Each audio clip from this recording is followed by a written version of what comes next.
Tungayan naman natin ang mga balita mula sa Visayas.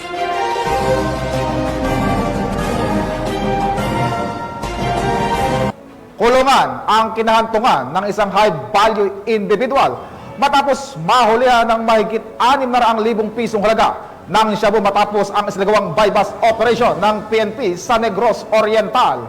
Patrolwoman Annalyn Canoog sa report.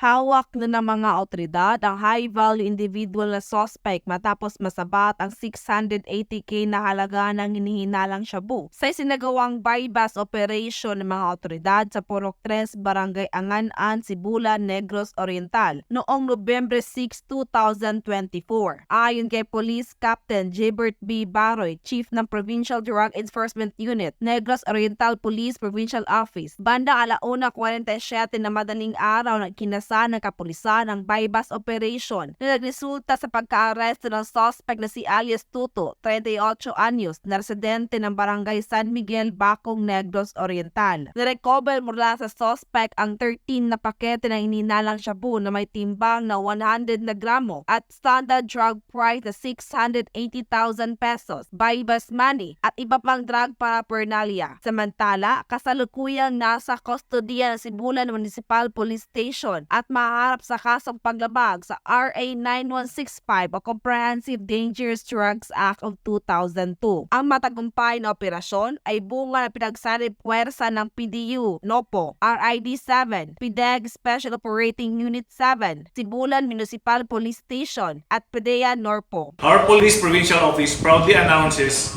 to you that our Provincial Drug Enforcement Unit and Provincial Intelligence Unit, along with other law enforcement agencies, successfully conducted a bypass operation.